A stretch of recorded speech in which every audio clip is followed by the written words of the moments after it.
Behind the Score, the inside stories from Hollywood's greatest filmmakers and composers. Composers have experimented for years with the blending of synths and the orchestra. When director David Fincher came on to direct The Social Network, he knew it needed a radically different sound than his previous film, The Curious Case of Benjamin Button, scored by Alexandre Desplat. Fincher took a shot in the dark, reaching out to a rock star, Trent Reznor of Nine Inch Nails. When David Fincher calling, hey, I want you to score my next film. Fuck yeah. It's a movie about Facebook. I'd be hard-pressed to think of something that sounded less sexy.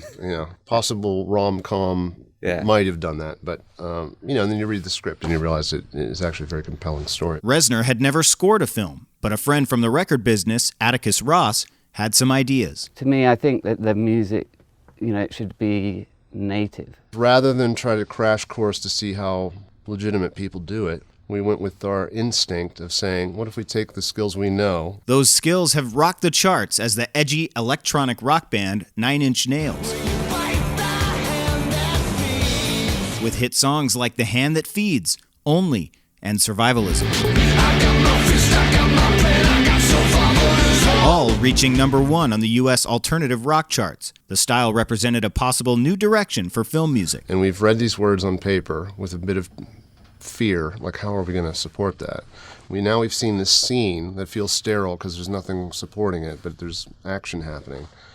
And you realize this power we wield in terms of how much we can shape it by trying new things and watching how radically different that scene plays out. So we looked for clues from David as to what he was looking for. Did you want something kind of orchestral? Did you want something that just disappears into the background? Are you looking for the Star Wars theme to somehow fit its way into that? And what we were able to extract from him was, I wanted to feel kind of electronic. I wanted to have its own personality.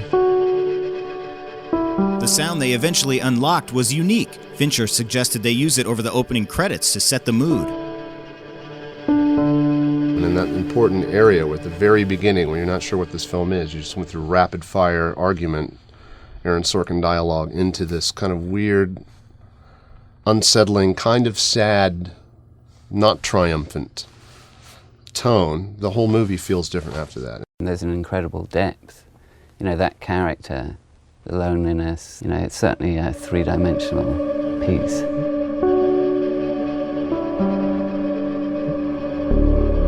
The Academy recognized their breakthrough with an Oscar for Best Original Score. I think my only real skill is being able to be honest and convey a kind of honest emotional connection to my work. I've screwed my career in Nine Inch Nails up because there's been lengthy periods of time where I haven't put records out.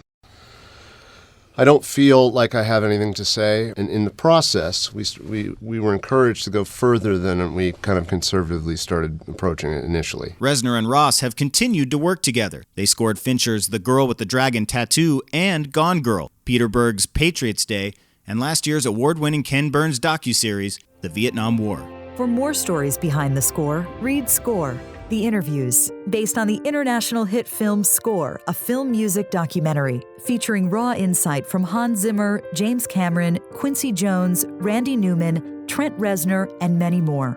Score, The Interviews, available now at score-movie.com.